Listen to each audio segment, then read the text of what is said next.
Welcome to our podcast, The Words That Make Us. Consider this time with us as your excuse to take a break from everything. Every episode, we choose a word that makes us think, wonder, or dream. We read a range of texts that explore different aspects of this word. And we let our thoughts wander. We hope that yours will too. So grab your favourite tea. Or a beer. And join me, Rama And me, Tony Bailey. Let's go!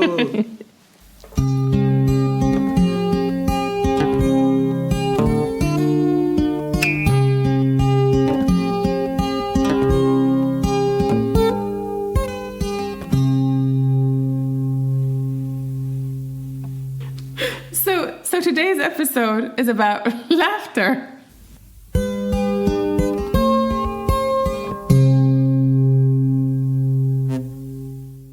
So what's with the laughter then? What's happened to you to tickle your fancy, as we say? So it's like I just came out of a lesson, and one of my students wrote, "English is very hard for me because it's not my mother tongue." Did you say sorry for that? I think a mother thong is quite a nice concept. It is. Yeah. Every nationality should have their own type of thong that they wear. The Eurovision thong contest. The thong contest is also a good one. Hey, at least England didn't lose this time. It wasn't so bad. We normally come bottom. Yeah. But, England and Germany usually don't do too well. We didn't win either. So. Yeah, but at least not at the very bottom. Yeah. Yes. Yes. Very good. But I made sure not to laugh in front of him.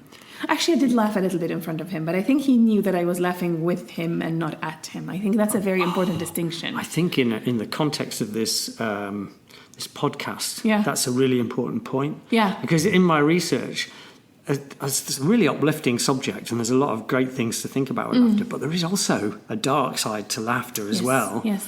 I had that with my daughter this weekend, where she did something silly, and I laughed out loud. And she was really upset. Yeah, I can imagine. And I had to apologise for laughing. Daddy. I had to explain to her that I was laughing in joy, or, it was because I was happy, not because I was laughing at her. Which for her was cruel and unkind, that I should laugh at her. How could you? I know. So it's amazing how laughter, you see it as a really positive thing when you do it. Yeah. But you don't always think about the impact on the people who might be on the receiving end of it.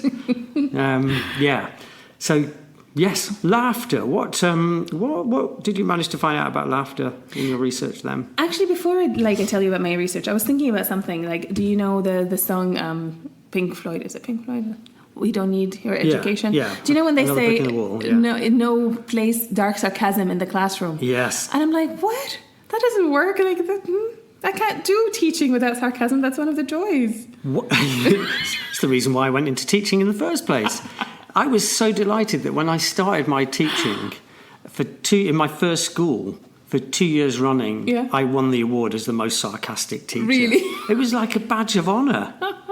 Like, Mr. Bailey's class, be careful, he's going to burn you. That's good. Yeah. And I enjoy it in my classes if I manage. I mean, I think that as long as you're not hurting anyone's feelings, then it's okay to be. It's not just okay. It's wonderful to be sarcastic. I'm sarcastic all the time, and I think my kids know that I don't mean to hurt anybody. But judgment is required as to who you do it to. Exactly. They have to understand the humour that you are using. Yeah. So again. Absolutely. You have to really be able to assess who is it that you can do this with. Will they know where it's coming from, and will they know that it's not aimed to hurt them, but it's aimed to laugh with them? Yeah. And that's a very good point also. So how about we start with a reading to get us going? Okay. Something around laughter to read. Mm-hmm. What do you think? And then we can look a little bit about the science and the background to laughter. Okay. I found it really funny that we both found the same You found it poem. funny? Did you laugh out loud? I kind of chuckled to myself. Well done, yeah. That we both found the same poem, so... I always find that a bit depressing. Why? I look in our research and find that you already got there before I did. So, I did. But anyway, I suppose it is funny. It is. So does that mean I'm allowed to read it? Go on then. Yeah. Thank you. Well, first I'll have to find it. I've already found it. So does that mean I get to read it? No, I get to read it. Sorry. Okay. So this one is called Your Laughter by Pablo Neruda. Do you know anything about Pablo Neruda? I only know that he's from Chile. Yeah. What do you know about him? I know that he's from Chile as well. Died in 1973. Any more knowledge that you can bring? I know. Am I winning? No, yeah. Okay, we both knew one thing. Okay, yeah. That's fine. It says, take bread away from me if you wish. Take air away, but do not take from me your laughter. Do not take away the rose, the lance flower that you pluck, the water that suddenly bursts forth with joy, the sudden wave of silver born in you. My struggle is harsh, and I come back with eyes tired, at times from having seen the unchanging earth. But when your laughter enters, it rises to the sky, seeking me, and it opens for me all the doors of life. My love, in the darkest hour your laughter opens, and if suddenly you see my blood staining the stones of the street, laugh, because your laughter will be for my hands like a fresh sword. Next to the sea in the autumn, your laughter must raise its foamy cascade. And in the spring, love, I want your laughter like the flower I was waiting for, the blue flower, the rose of my echoing country. Laugh at the night, at the day, at the moon. Laugh at the twisted streets of the island. Laugh at this clumsy boy who loves you. But when I open my eyes and close them, when my steps go, when my steps return, deny me bread, air, light, spring, but never your laughter, for I would die. So beautiful. Isn't this gorgeous? So beautiful. Do you think that was written for his romantic other half, or do you think it was written for or for a child, or I mean, it could be any of those things, I guess. Yeah. We should have done a bit more due diligence there. Just the standard of research on this show is really bad. If I was a listener, I'd probably comment on that. No, I thought it was beautiful, and it resonated with me because I recognised in it the same feeling of joy I get, the irresistible laughter of my child. You know, sometimes, like I'm on the journey into work today, I'm still sort of glowing from the laughter that I had before taking Georgie to school, giving her breakfast or whatever. But we have such a good laugh. Oh, that's fantastic. And it's like a reinvigorating thing. It is. It really is. And they say, well, laughter's the best medicine. It is the best medicine. I kind of agree with that, even though scientifically it's not completely clear. There's a little bit about why. Are you sure? Because I thought that, like, I once read somewhere that when you're sick and you're in bed, the best thing you can do is actually to watch a few comedies, like binge watch comedies until you feel better. Yeah, there's certainly studies that have shown that. Yeah. It's not clear whether laughter itself is the cause, medicine. or whether it's the cause of the laughter that is the medicine. But either way, it works. It's a positive thing, isn't it? Okay. And I'm sure we'll talk about it, but there are sort of all sorts of laughter therapies and, laughter yoga and these kind of things that you can now do that encourage the release of, is it cortisol or is it adrenaline? Cortisol is it's the reverse, isn't it? It minimises cortisol. Yeah, exactly. Yeah. But I've seen the thing about it as well is that you don't have to laugh from the heart for it to work. You know, like I've seen videos and stuff where people just start faking a laugh, and then the others around them laugh because it's a bit contagious, and the whole group is laughing these hearty laughs, and then it really makes them laugh from the heart. Then after, it's really, really interesting. Yeah, it's well, this is why when you watch a sitcom on television, they have canned laughter, because it sparks off the laughter in you.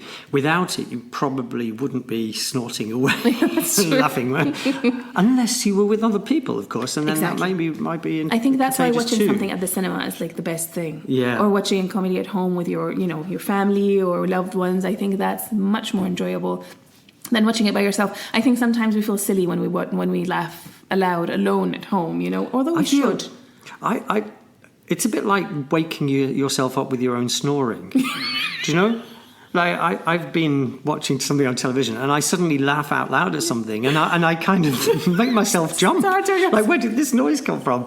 Because normally you laugh for somebody else, don't you? Or with somebody else. But it must be funny if it makes you laugh out loud. There is some science there that you are 30 times more likely to laugh if you're in the company of somebody else. Really? Yeah. It's a social thing. Yeah. I thought that I would share with you then, maybe to use as a sort of basis for this otherwise haphazard podcast. I found a really good article in a website called How Stuff Works. Mm-hmm. Really good website, actually. I've used it many, many times. Mm-hmm. HowStuffWorks.com. And it talks about the 10 different types of laughter. Mm-hmm. So maybe I can reel through some of those and we can exchange our experiences, whether that's the sort of laughter that we understand or recognise. Sounds great. Okay. So the first one I definitely recognise, see if you do too, which is called etiquette laughter. Mm. And this is when you laugh just to communicate and show agreement. Mm-hmm. So you're in the lift with somebody and you'll say, hi, how are you? And there'll be a little, It's just a way of being showing nice. that you are being nice to somebody. Yeah. And it fills the gaps, the awkward gaps in the conversation. And it's also a power thing, according to this article, that if you are the teacher in the class, if you make a really bad joke, the class will laugh because they feel they have to because you're the teacher. Whereas if it's the other way round and you're in an interview and there's a panel and you try and make a joke, because the power dynamic is different, the people behind the desk will probably look at you like, are you for real? Yeah. So interesting. It's interesting because, like, that first thing that you mentioned, there was one professor at my university. He was so mean. And once he made a stupid joke like that, and it was a huge auditorium. We were sitting there. There were probably more than 100 people there in the auditorium, and I was sitting there at the back. And he made a stupid joke, and I just laughed a little, just to be nice. Do you know what he did? What? He pointed at me. I was sitting at the very back, and he was like, "You at the back, go outside, go laugh outside." No. And it was like, I was just being civil with you. You were being polite. Horrible laughing person. at his joke. And then but this is a power dynamic thing, like you said. He was just showing me who's in charge, like maybe showing everybody else through me as well. Yeah. I'll never forget that. That was many years ago, and I'm still sore. There you go. There's a bit of trauma involved in being made a laughing stock. I mean, The laughing stock. Yeah, where did that come from? That's an interesting phrase, because Shakespeare is kind of, as always, used the phrase laughing stock. But it wasn't him who actually coined it. It's been around for a very long time because, but as with always, he got credit for it because he used it. But laughing stock is a phrase that originates from the idea of the stocks. Mm-hmm. The stocks were, in English medieval history and perhaps earlier, if you were a criminal, petty criminal, you were locked up in the stocks and people threw fruit and vegetables at you and laughed at you. And so that's where you did not want to be a laughing stock. Laughing stock, yeah. Word stock first appeared in English in 862, adapted from the German, meaning a tree trunk. And it would either be called a pointing stock, because people would point at somebody, a whipping stock, because you might get whipped there for punishment, but more usually a laughing stock, because people would walk past you and laugh at you because you were locked up. In 1533, John Frith, a Reformation priest, used the phrase, albeit I be reputed a laughing stock in this world. And then Shakespeare used it in The Merry Wives of Windsor. Pray you let us not be laughing stocks to other men's humours. I desire you in friendship, and I will one way or other make you amends. So there you go, laughing stock. I didn't really make the connection with the idea of stocks, but there you go. Yeah, so what was the second sort? This is also a really interesting one, which is contagious laughter. And this is when you are in a group of people and somebody says something funny or something funny happens and the laughter just becomes contagious and you can't stop. It's one of the best feelings ever. It's when great. you're sort of aching with laughter and you're in a group of people and you're all in tears laughing at something. Yeah. And Unless it's the wrong situation. Of course, like so a funeral. like a funeral, exactly. Laughing at a funeral. But it does happen at Of those course. awkward events, doesn't it? Of course it happens. And I actually did some research about why this happens. Why is that? Apparently, it's just a way of dealing with pressure. So it's like it relieves pressure as well. And so laughing and crying are that's also why we cry when we're laughing, why there are tears. It's the same uncontrolled. It's the same brain region in the brain. Yeah. And it, where is it? I found this article that said it. It says here, why do we cry when we laugh? Recently, Yale University psychologist Dr. Oriana R. Aragon led a research study that evaluated why we experience physical reaction to emotional situations.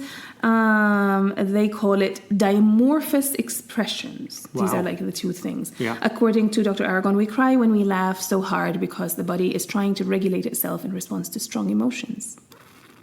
But laughter and tears are ones that we're not very good at controlling. Exactly. So it all bubbles So they all over come in out at the those same different time. ways. Exactly, and that's Yeah. why we see like little babies sometimes. They're laughing and crying at the same time. They're like, Well, but there's no better feeling though when you're laughing so much that there are tears rolling down your. I laughed so much I cried. yeah, exactly. I mean, it's the most extreme form, isn't it? It is, and so this comes, and sometimes it comes from pressure. So other people theorize. Others theorize that people cry while laughing because of too much pressure around the tear ducts. So basically just that there is no, like we're pressing our eyes so hard that the tears come out. Yeah. So this is one. That makes sense too. Yeah. And then there's like in the same article that we will put in the show notes, it says benefits of crying and laughing. Yeah. Both crying and laughing have positive emotional benefits. The emotional tears produced from crying are biologically different from other tears our eyes produce. They contain hormones and endorphins in response to stress, which aid in regulating emotions. Wow. This is why people say they feel relieved after crying. Similarly, laughter decreases stress hormones and triggers the release of endorphins, which also create a feel-good effect. Wow. Yeah. Gosh, that's amazing. Although, from my reading the science is that also each individual's laugh is unique. You think? So we all laugh, but we all have slightly different laughing voice. So some people snort. Some people can only laugh through their nose. Yeah. Some people chuckle. Yeah. Some people belly laugh. We all have a slightly different way in which we release that sort of laughing muscle. Yeah, and it also depends on what we're laughing at. Like, I mean, also, some people have got really funny laughs. Like when you hear an audience and somebody exactly sounds like a donkey in the back row or whatever. But yeah, so the contagious thing though, part of the theory there is that laughter is contagious in the same way as you can spread a yawn. So if you yawn, other people will yawn. It's a contagious thing. There's no way you can stop that. Contagious laughter raises the possibility that humans have a kind of laugh detector. And so it is true that even if you're on a train and there's another group of people near you and they all start laughing and you have no idea what they're laughing about. Yeah. And you're at least smiling. You can of start course. a chain of laughter. Yeah. And I've seen YouTube videos of that where somebody just starts laughing at nothing and other people seeing them laugh start to laugh with them because it's contagious. I like that. Yeah, that's good.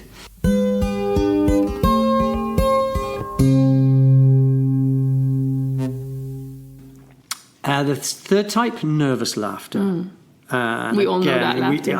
Yeah. My brother was like very bad at this. Every time my dad would yell or do something, my brother was like, Yeah, and you see that in our students all the time, don't we? That's sort of a subconscious attempt to reduce stress or to calm yourself down when you're anxious is to do that kind of little fake. It's not a real laugh, is it? It's kind of like a little something to diffuse the situation, maybe. Yes.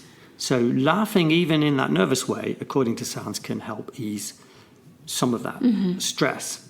But it's not a particularly good habit. I think It shows disrespect, and I think it makes the person who's mad at you even madder because they think you're laughing at them and you're not really appreciating the gravity of the situation. Yeah. And so and so it's... Maybe I'll be a little more understanding of my students that when I'm giving them a hard time, they start laughing. Yeah, that they're just that way, very nervous, and that's their way of showing it. Yeah. Fourth type, belly laughter. I love those. I love it. I don't do it enough. But it's considered to be the most authentic type of laugh because you have no control over it. It's the hardest type of laughter to experience. So, you're clutching your belly, gasping for air.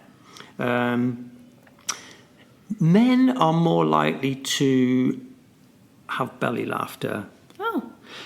Men are more likely to let themselves go when they laugh.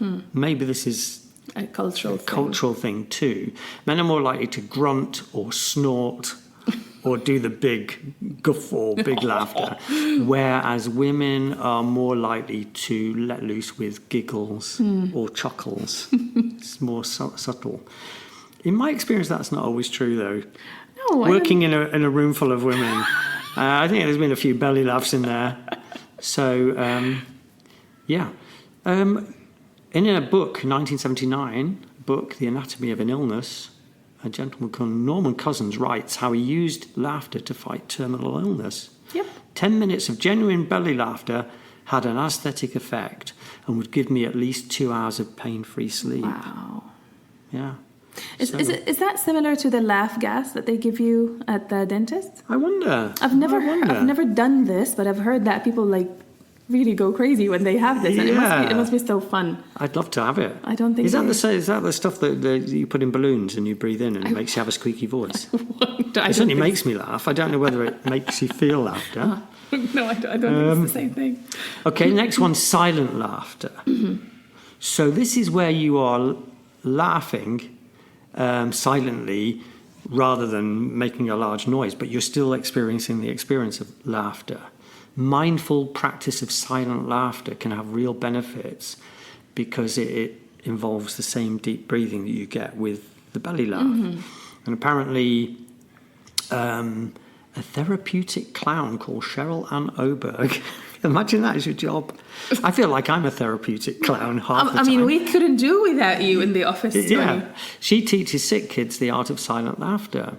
So to help children fall back asleep when they wake from a bad dream, they have learned how to do the rhythmic exhalations from silent laughter, and it helps them go back to sleep. And it's also used in laughter yoga and laughter therapy, where it's often called joker's laughter. I can't say that that's not one word that I immediately...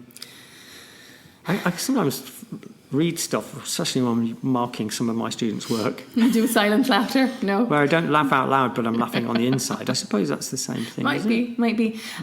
Actually, this reminds me of something that I did as well. I went and did some research about. I was really fascinated by all of these comedians that are depressed. Yeah. And I wonder if they laugh at their own jokes, they make us laugh. We get this comic relief from them, but a lot of them are depressed. Like, if you look at... They get their kick, I should think, from hearing other people laughing at their jokes.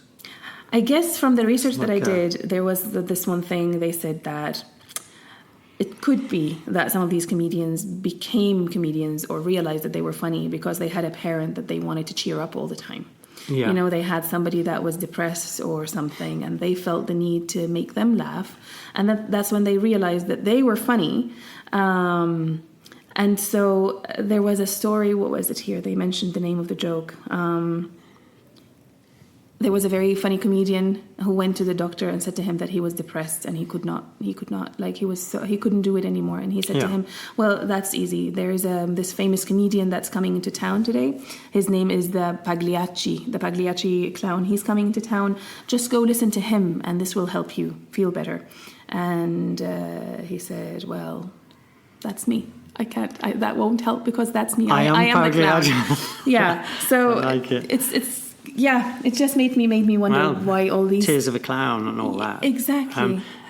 I've heard contrasting things because I've heard a lot of interviews with comedians where they have kind of said that off stage they're very quiet, very insular, somewhat depressive. Yeah. and they go to, in front of an audience, they're transformed. Yeah. It's their. And a lot of them are introverts as well, which I found really fascinating. Yeah. Whereas some comedians have said, that's just a myth that comedians put forward to try and make people feel sorry for them. But so I guess there's two schools. But I can understand how,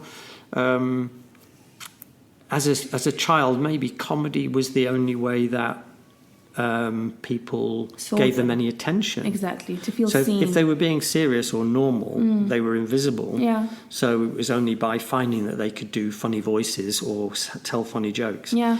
I certainly remember... To be the class clown, of course, that is a huge thing. Of course, yeah. It's weird, isn't it? That every class that I've been in, who the class clown is. Yeah. And that's their way of becoming And unfortunately, it's always that they make people laugh at them rather than with them. Most of the time, it's at them. Yeah. And they don't mind because that's the price they pay for being popular or liked or included. Yeah, yeah. But, other comedians have talked about being in a background where their childhood was full of laughter. And so maybe their parents told a lot of jokes. There was a lot of frivolity. And they stayed with comedy because it helped them to keep hold of. That's like Jim Carrey, I think. Jim Carrey was like that. His father was very funny and he felt like he wanted to go down that path. But a lot of them come from really traumatic experiences. And this was the only way that they were able to manage the situation. I think the key thing there is that you get a buzz from making other people laugh, even if you don't laugh yourself. Yeah. I mean, my kind of grumpy black humour, I love it because we love it too. I can sit there and not be laughing, but be feeling very happy with myself because other people are laughing. Yes. And you get the same joy from that as if you were laughing yourself. Because I am laughing, I suppose. You're laughing silently. I suppose it's the internal laughter that we were just talking about. Exactly. This actually reminded me of something when I was in university as well. I went to this university where a lot of people knew each other because they came from these schools. I mean, it was in the same city where I grew up. Yeah. And they came from the same schools, and I was the only one from my school who went there, so I knew no one. Where I felt like, okay, look at me starting first day of university, and there are already cliques formed, and I know no one. Yeah. And I'm an extrovert, so I needed people. And so I'm ashamed of this, but I tell my students this story, that I started impersonating people. Yeah. So I was sitting with these people in one group, and then every time somebody came through the door, I would kind of like mimic the way they walked and talked and stuff. Yeah. And it made people laugh so hard. People love it, and don't they? I am good at it. And so I was like, ooh... Like, I liked it the first day, second day, and then I was like, is this what I want to be known for? The person who mocks everybody. So you could have been a professional impersonator. I mean, I really could have been, but I hated the element of mocking people. Yeah. Because, of course, you have to amplify it a little bit, make it funnier. Yeah, yeah. And I was like, no, this was the end of my career as an impersonator because I was like, I'm not getting laughs out of people. But interesting, it's a little bit like being the clown class, the clown of the class, isn't it? That was a way for people to notice you. Exactly. And they did, and then I was like, but is this what I want to be noticed for? Yeah. And that's how I tell my students this, it's like, don't take pride in being the class clown. It's not that great because people are laughing. Yeah. They're laughing for the wrong reason. It's funny how having the ability to make people laugh is a real way of breaking down barriers socially. Oh, yeah.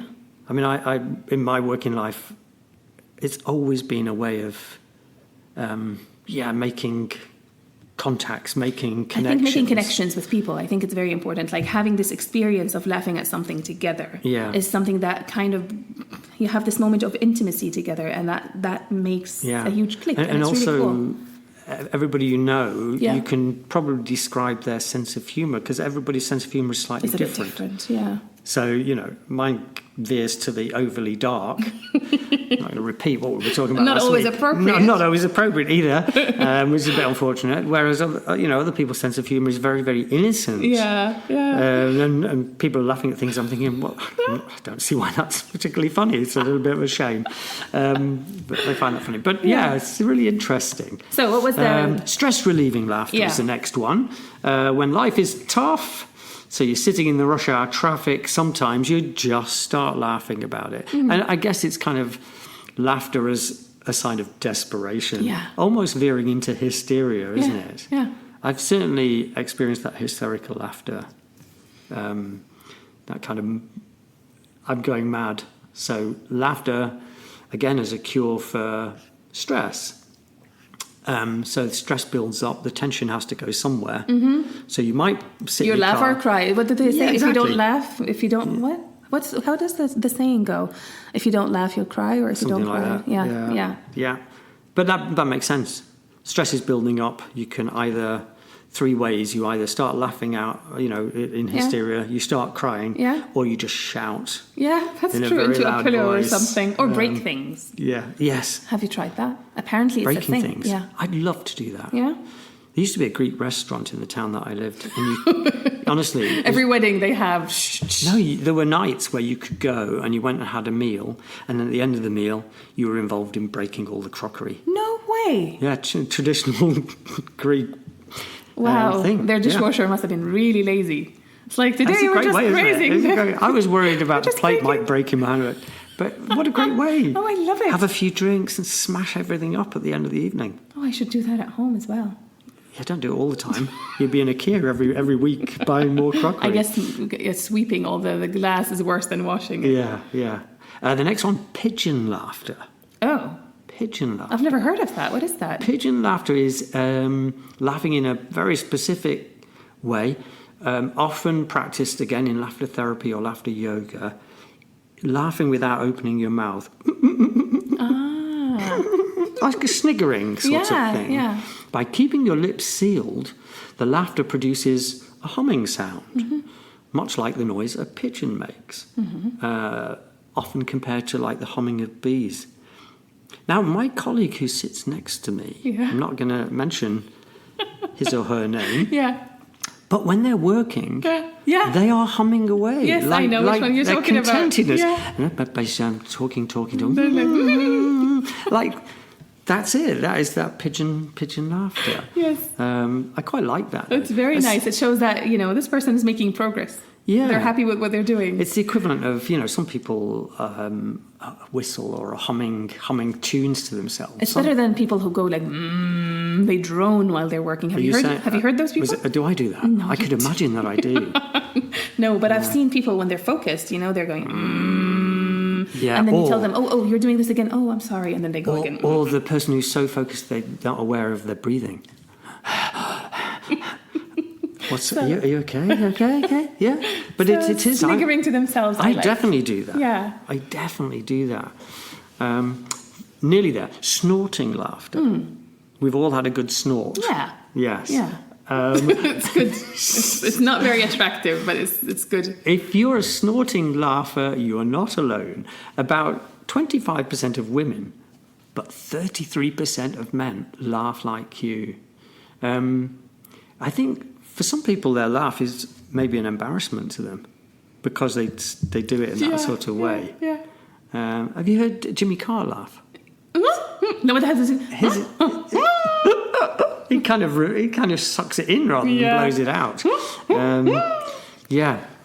But there you go. So and this manifests itself with that person who, when if they're eating and they laugh, they spit it all over you. The milk comes snorting out of their nose. Or, I'm sorry.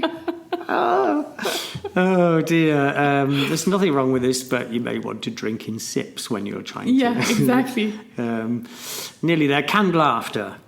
Canned laughter is real laughter. It's just recorded and used as a catalyst to make other people laugh at sitcoms. Yeah. So often called a laugh track. A 2019 study in the journal Current Biology found that even the worst jokes got bigger laughs when they included canned laughter. Very interesting. So that's they're manipulating us. Yeah, because I think we laugh socially. So I mean, if you're in an audience and nobody laughs at a joke, oh my god, it's so awkward, isn't it? Yeah. That awkward silence where people are looking. Is it okay to laugh? Are we supposed to laugh? So putting a laughter track on it means it's okay to laugh. So yeah, that's true. That's really bad when you have to do a speech or something and you make a joke and there's no reaction. Yes. It's awkward. You think that you were so proud of yourself when you came up with that joke and then it just falls flat and you're like, oh. Yeah. Canned laughter was first added to television programming in 1950. Okay. On NBC's The Hank McCune Show. Never heard of it. Me neither. But apparently it was very funny. And then the last one... That people laughed in advance. That's how funny it was. Yeah, it was. I can't wait for the Hank McCune Show. I'm laughing already. The brainchild of engineer Charlie Douglas, who 40 years later received an Emmy for his contribution. Imagine getting an Emmy for canned laughter. Oh, that's hilarious. Yeah. Last one, cruel laughter. Ooh. I think this is a really one for the ages. This is very damaging. Cruel laughter. It's not nice to laugh at somebody else's expense, but we do. Whether we're the one laughing or the one being laughed at, it can be really hurtful. Like with my daughter. Yeah. Yeah. I read a really sort of damning article about cruelty of laughter at the moment in society. It was kind of making reference, actually in particular, to Donald Trump and his use of laughter to mock parts of society. This is an article called The Spectacle of Cruel Laughter. And its main source is an article in The Atlantic called The Cruelty is the Point. And it gives a whole load of examples of where, compared to previous times, laughter's kind of being used as a weapon, weaponizing other people's misfortunes. So let me give you an example from there. So this is about that kind of joy or laughter directed towards other people. There were the Border Patrol agents cracking up at the crying immigrant children separated from their families. And the Trump advisor who delighted white supremacists when he mocked a child with Down syndrome who was separated from a mother. There were the police who laughed uproariously when the president encouraged them to abuse suspects. And the Fox News hosts mocking a survivor of the Pulse nightclub massacre and in the process inundating him with threats. The survivors of sexual assault protesting to Senator Jeff Flake. The women who said the president had sexually assaulted them, and the teen survivors of the Parkland school shooting. There was the president mocking Puerto Rican accents shortly after thousands were killed and tens of thousands displaced by Hurricane Maria. The black athletes protesting unjustified killings by the police. The women of the Me Too movement who've come forward with stories of sexual abuse, and the disabled reporter I remember that who crime was reporting on Trump truthfully. That was terrible. It's not just that the perpetrators of this cruelty enjoy it. It is that they enjoy it with one another. Yeah.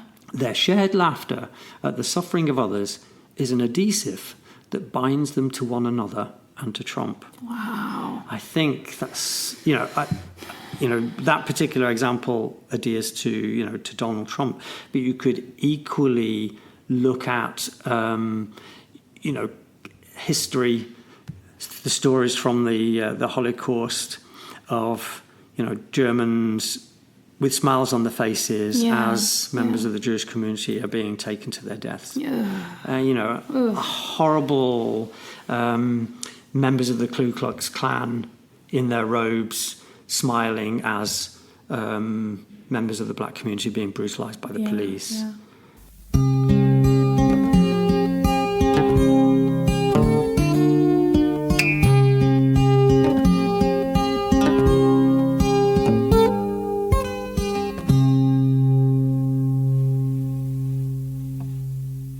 So I have a question. Because I think, as you know, and as everybody knows, I laugh a bit much. I laugh all the time. But laughter's infectious and it's a good thing. It is great. It's a good thing. But sometimes I've heard people say, oh, that's your kind of humor, isn't it? It's these videos of when people trip or fall or something Laughing like that. at people's misfortune. I can't help it. It's very funny. But I don't know. I feel bad because I'm like, so you that must have been you so should painful. feel so good. No, I think, again, this is something that's become more and more commonplace because we all love watching the YouTube videos or the videos on Facebook of people's accidents and misfortunes.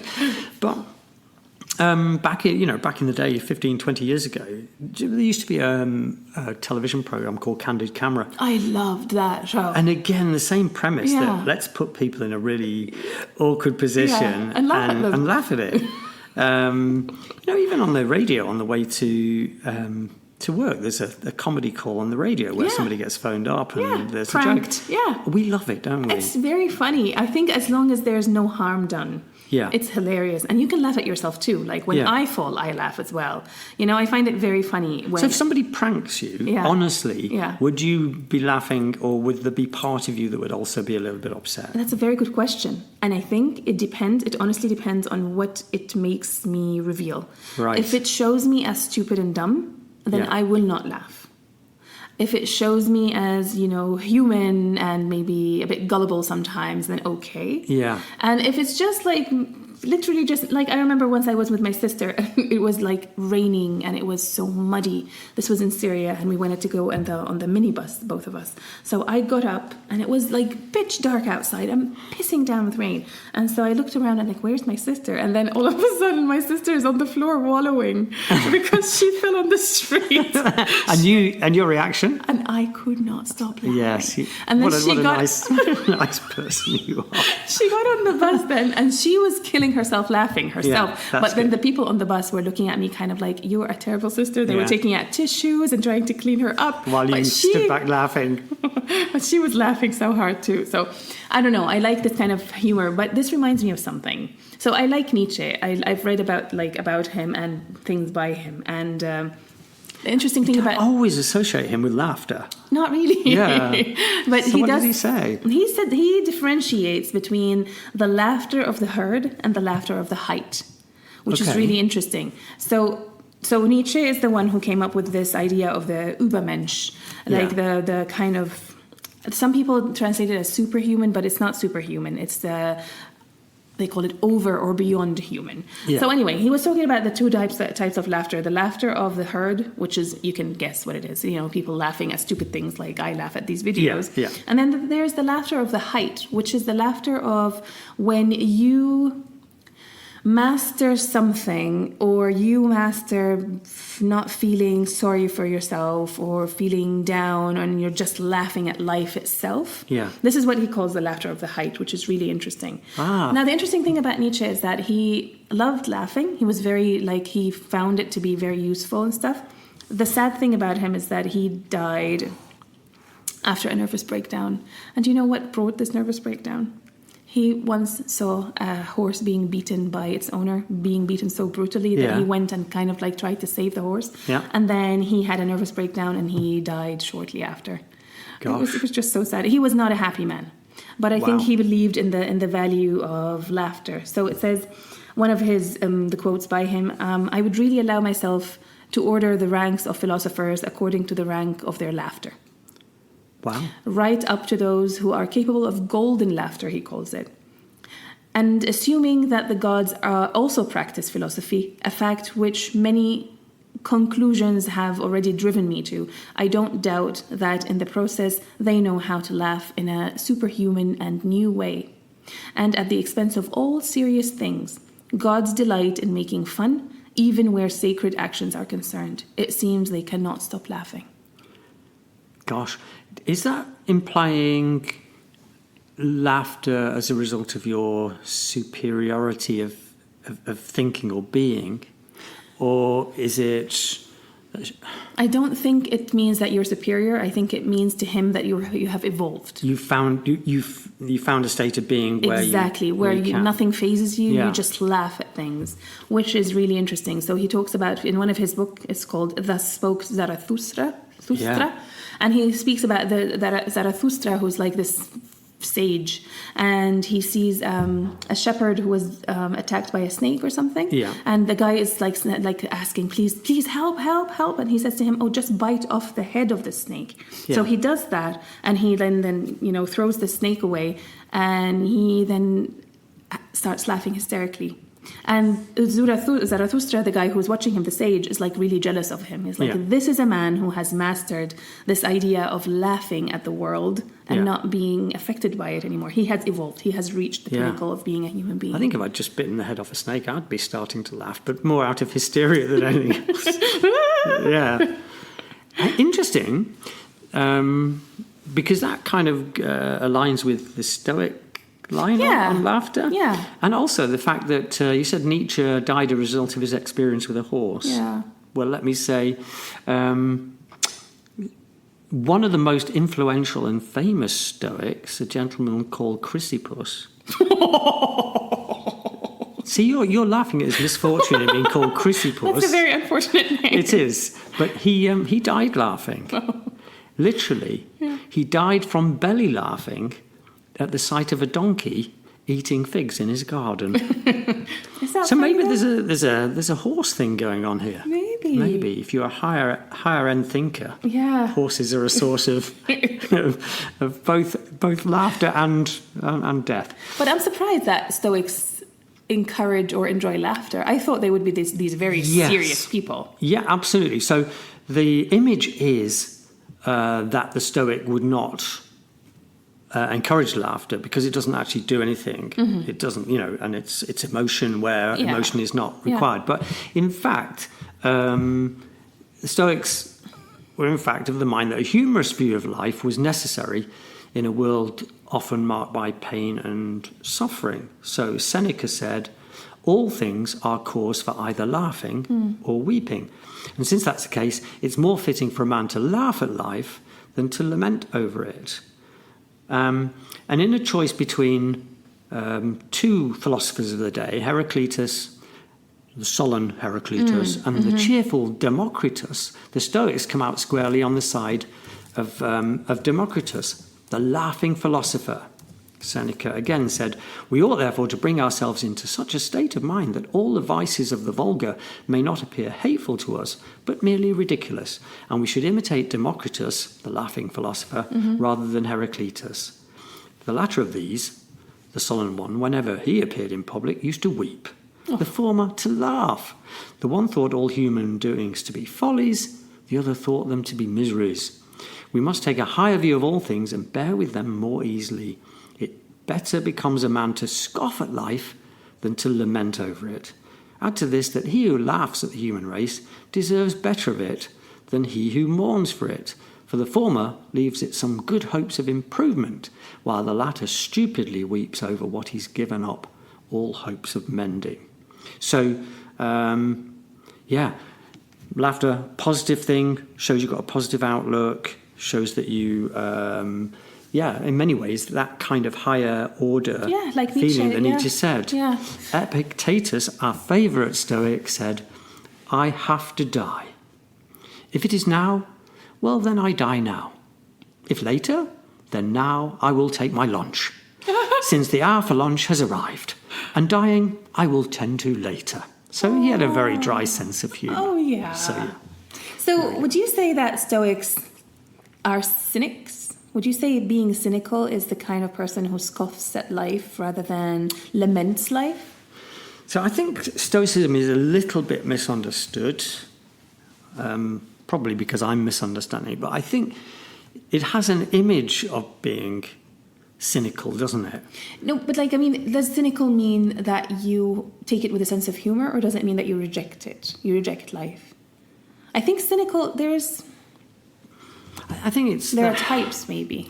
Yeah, I think if you take a Stoic outlook to life, it is likely that you may become cynical. Yeah. Because you spend a lot of time. What's the point? What's the point of this? Because I'm not in control, so I'm cynical. Exactly. Why bother doing that? Yeah. So you might just laugh at it. You just laugh it off. It's another example of, X, Y, or Z.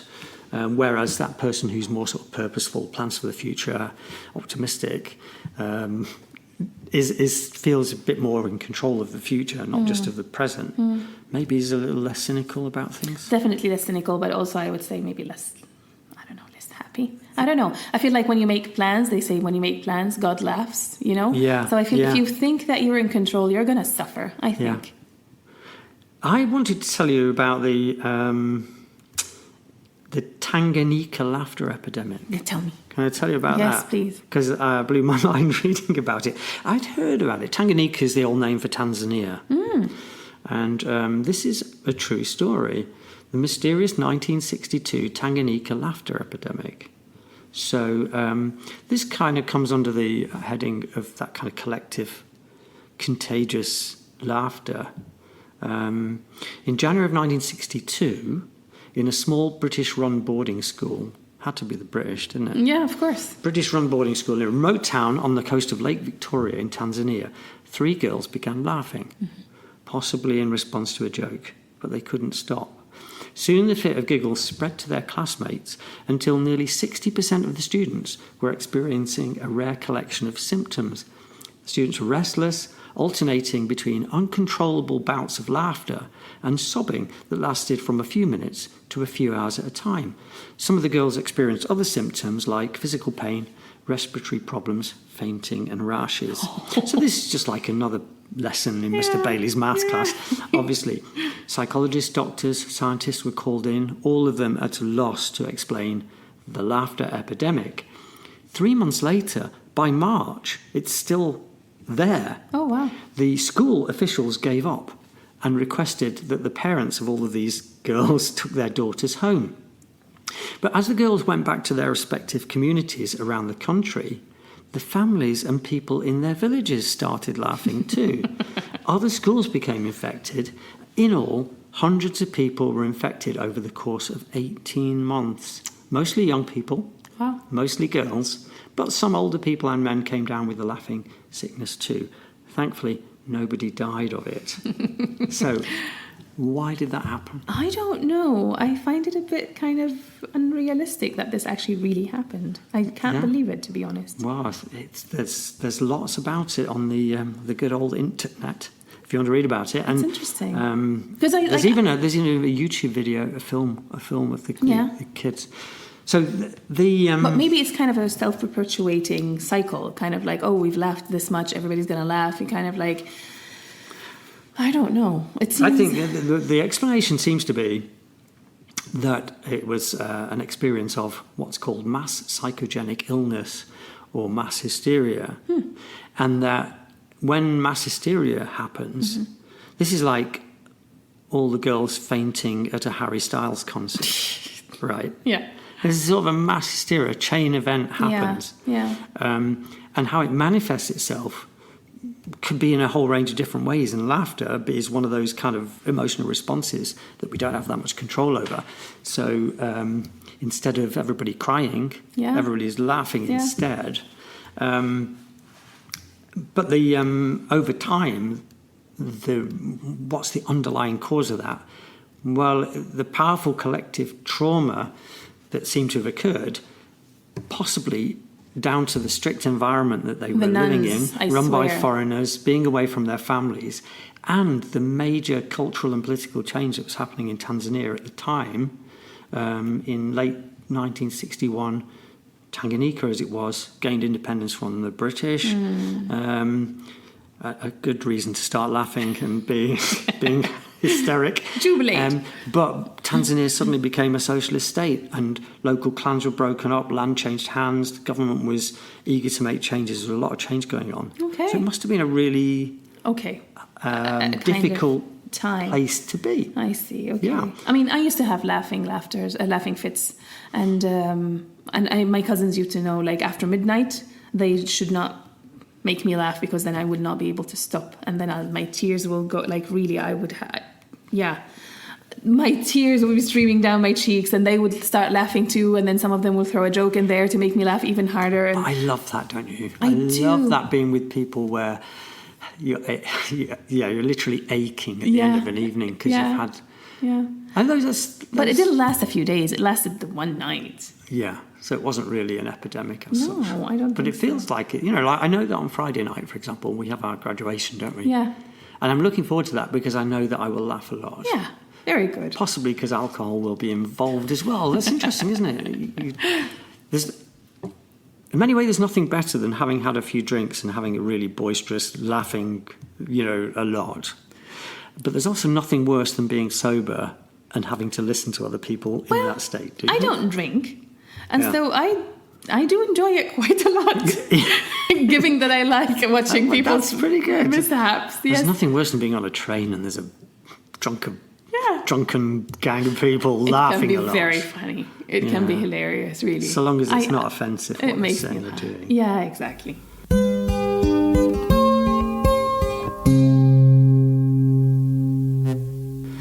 I've got a question for you. I found on the online Collins Dictionary this really, really interesting thing where they look at the usage in literature of a word over time.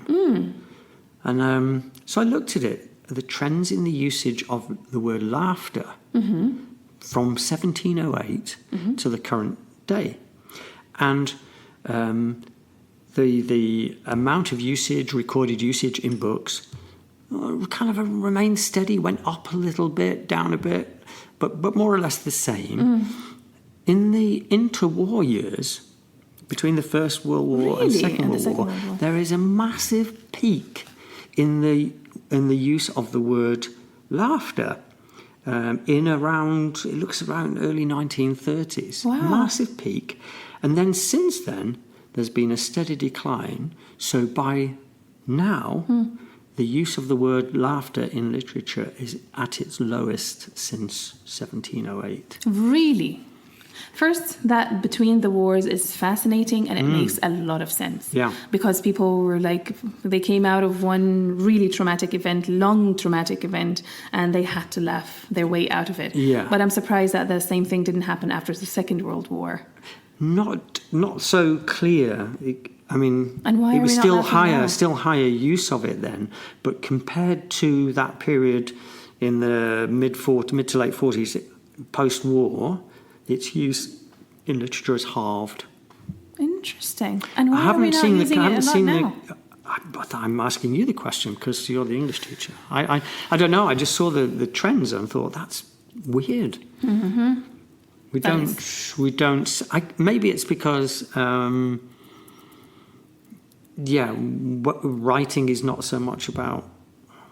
This can't be true. Surely we're still writing about human emotions. I think we should be writing exactly about the same thing. The human experience is the human experience. So I'm really surprised that we're not using the word laughter so much. Is it because now we came up with more synonyms? Alternatives? Yeah, it's like giggles and sniggers and... Or are we more cynical? I think there might be a bit of that. I think we have become a lot more cynical. So we don't write about sort of true joy, unbridled...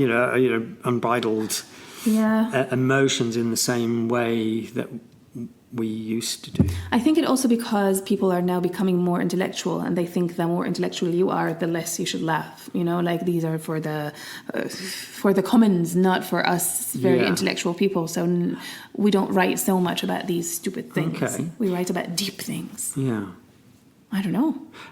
So that was just something I threw in. I have no way of kind of.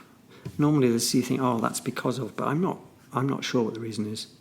And what do you think about the impact of something we talked about before, about sort of the woke culture and the limitations now on what you can actually tell jokes about? Yeah. It's funny because I struggle with this at home because I have two boys. And boys love to laugh about stupid things. Yeah.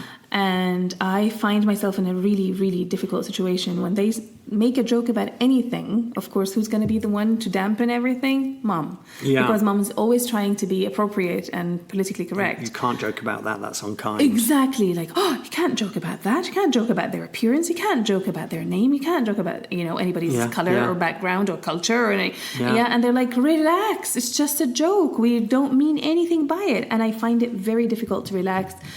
Also because, I know my kids mean no harm, but I also worry that if I encourage this at home, this might happen at school and outside, and they will be judged as unwoke, Yeah. And this really, really, really, because for me, I want to laugh about everything and allow people to just laugh, let loose, because we need this. This is very healthy. At the same time, I find myself policing people's laughter, and I don't like it. Yeah, it's a really tough one for me because I love... An inappropriate joke? Oh, inappropriate. I love dark humour. Yeah. I love black humour. Yeah. I think there's a lot of positives about making light Of sometimes everything. Yeah. of the worst situations. And also the essence of humour, and therefore of laughing at humour, is the surprise. Mm-hmm. So, what we laugh at is the setup, if you like. So the joke and what you've made the joke of is the thing that's funny, not necessarily the thing itself. Yeah. So I mean, think about it, the cultural heritage of my country was just strewn with jokes that I just couldn't possibly tell now. Even the sort of, there's an Englishman, an Irishman, and a Scotsman. Yeah. In a sense, you can't really... No. Or the Essex girl jokes, Yeah. or the Don Blonde jokes, or... No. You can't. There's no... There are just so many jokes my that repertoire has been hugely demolished. limited. So you can't make a joke out of cultural differences, even though they are very funny. They are very funny. Stereotypes are hilarious. Absolutely. I teach a unit about stereotypes of different cultures and stuff, and see if people understand. But it's a very fine line that you. Yeah. So, for example, if I'm telling, because in this lesson there is something about Japanese people and Russian people and French people and all of that, and I have to read the room, is there a Japanese kid in this class who's going to find this very offensive, or are they going to be able to laugh at themselves as well? And of course, it's all very benign, but still, you never know when somebody will be offended. And so it's it's not a very good time for comedy at the moment, because you could be cancelled very easily if you make a joke. And because it only needs one person to decide that they've taken offence, and then that becomes potentially and then huge. the mob is on you. They can. I listened to a podcast with an Asian, an Indian actor, and he's a comedian. Mm-hmm. Involved in a show called Goodness Gracious Me, and very funny. And he was talking about the comedy from his childhood, and one of the shows featured an Indian man, but it was actually a white guy who had black top. And he was asked about that, and because it was asked about, what's your kind of heritage in comedy? What did you watch? And he talked about this program, and and the interviewer said that, but that must have been really offensive. He said, no, not at all. We thought it was really funny, because it wasn't mocking us as a nation. Yeah. He just took on the stereotypes and characteristics, and it was funny. I think people need to just let loose a little bit and not take everything so seriously. Yeah, when people make fun of Arabs and Muslims and stuff, there is also this kind of I can laugh at that. That's really funny. That's true. These are stereotypes I can totally see. Yeah. And then it tips to the point where it's they're all terrorists, and they're all kind of and they're this is becoming distasteful. So I think you have to be very really careful. Difficult, isn't it? So I've kind of stopped telling jokes, or at least telling a lot of jokes, because you're never quite sure whether you're going to... Who you're going to offend. Who's going to be and people are by so this. easily offended these days, yeah. I read a really interesting article there about, for example, the Holocaust, for example, that is no-go, you can't make jokes about that. Yeah. However, the Jewish population in the camps, humour was a major source for them of hope and relief, and they joked about their... And that's the other thing, is that you can make a joke about yourself, especially if you're a minority. Yeah. So I think, for example, Americans, English people, it's fine to make fun of them because they are not a targeted minority. They are in a position of power. But if you go and make fun of people who are a targeted minority, then this is very distasteful. Yeah. And so, for example... the N-word, for example. Yeah, absolutely. Black people use it all the time in their songs, in their language. That's how they address each other. That's fine. They can make such jokes. But never, ever can you say that word without being seen as a bigot, as racist. It confuses me to death. Like you said, I listen to a song on the radio and it's got the N-word in it. Yeah. And I can't see the singer. Is the singer black or white? So is this acceptable to black. be... Right. Sure to be black, because as soon as a white person says something like this, and also reminded me of something else. Did you know that Justin Trudeau, the Prime Minister of Canada, after he became Prime Minister, and many years after, they dug this one picture of him at a Halloween party where he had painted his face black, and he was, I don't know what, blackface. And it's all, he was a teenager. Yeah. And secondly, like, sometimes I feel like looking at the intention, like, are we mocking people, or is this just a character that I'm playing or pretending to be? Yeah. And so it's very tricky, really tricky. I also think it's really tricky when you are judging things that happened in the past by today's standards for humour, for comedy, for what it's good to laugh at because or not. Because this was acceptable back then. It's if okay. I think about what was on Saturday night on BBC 25, 30, 40 years ago, a very large amount of it would now not be acceptable. Yeah. There are quite a number of shows that you could not show. Cartoons. No, so Walt Disney, if you want, it'll come up with a disclaimer at the beginning. There will be imagery and roles or stereotypes in this which are no longer acceptable. Yeah. Because it changes. What I think is wrong is to be then judging Justin Trudeau by something he did many years 10, ago, when 20 this was years okay. ago. Yeah. Well, and he was a different person. Times have changed since then. Yeah. Something happened with me where somebody picked up a post from Facebook from like 11 years ago. Okay. When times were completely different and the context was completely different. And I just don't think that's fair, really. That's not okay, because something you did at a private party maybe, or something that you told to a few people, or you shared with your friends, and it was a completely different political climate. Yeah, and it's something that you know that now you you wouldn't say now, because the rules are different now, and so yeah. What do you think of what Oscar Wilde said? He said sarcasm is the lowest form of wit, but the highest form of intelligence. Well, obviously, as the winner of the most sarcastic teacher for several years, I love sarcasm. Yeah. But I can also... But do you think it's the lowest form of wit? And the highest form of intelligence? What does that even mean? Well, I think you have to be really clever to construct something funny on the spot. That is funny on the spot and is bitingly, like burn somebody. So that really, I love that fast response when somebody says something. I've got a great response. Yeah. And actually, with a lot of the kids, it's very easy because there's so much possible ammunition. But is it the lowest form of wit? I don't agree.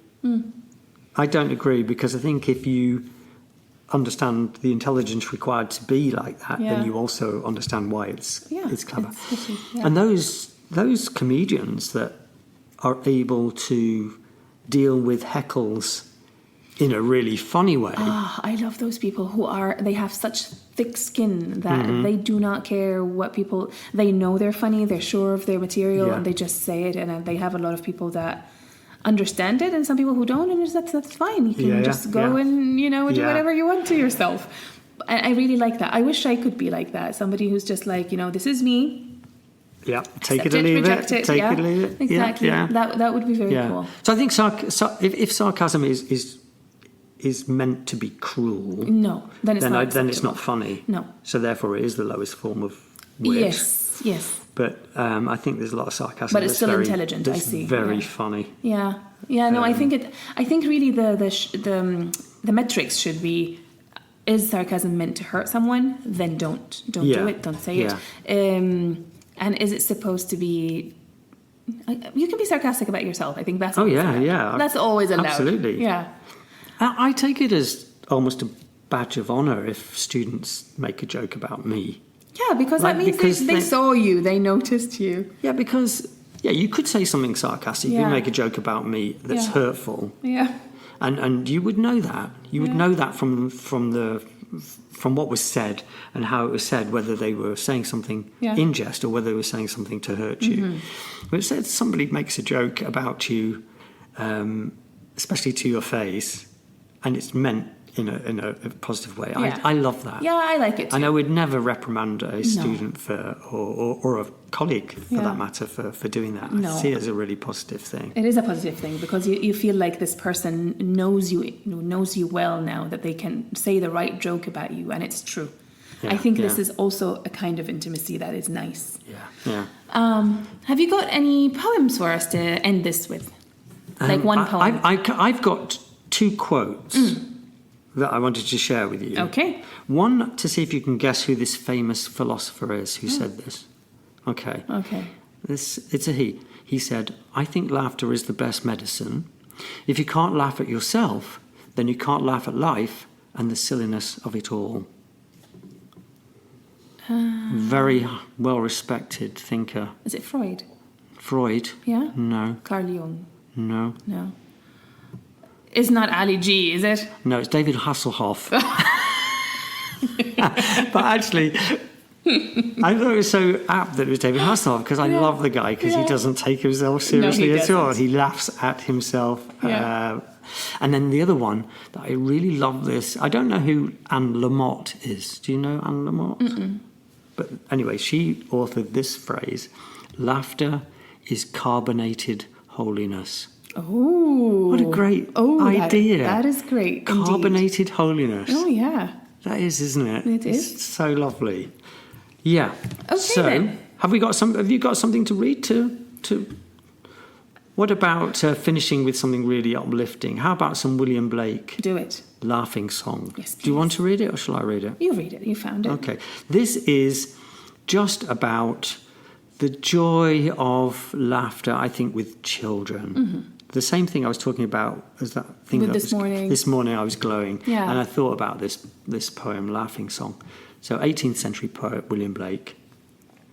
When the green woods laugh with the voice of joy, and the dimpling stream runs laughing by, when the air does laugh with our merry wit, and the green hill laughs with the noise of it, when the meadows laugh with lively green, and the grasshopper laughs in the merry scene, when Mary and Susan and Emily with their sweet round mouths sing ha ha he, when the painted birds laugh in the shade, where our table with cherries and nuts is spread, come live and be merry and join with me to sing the sweet chorus of ha ha he. Aw, he. Very good. Very good. That was a really nice topic. This was very enjoyable. Looking it up and discussing it with you was really, really fun. So yes, I hope that whoever is listening, that they also found it enjoyable. Yes. And uplifting. Yes. Hopefully. And hopefully nobody dies from belly laughing at the sight of a donkey eating figs in their garden this afternoon. Good. Let's hope not. Great. Okay then. So that was really good. Is it? It's time to go and do some serious business now. Yes. Okay. All right. Yes. Until next week. Until next week. Bye.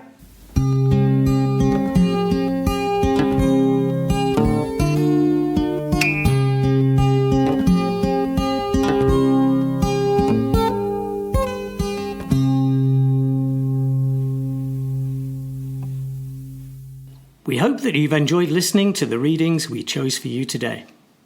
And that our musings have ignited your thoughts. If you've enjoyed this episode, please share it with your friends and those you think would enjoy it.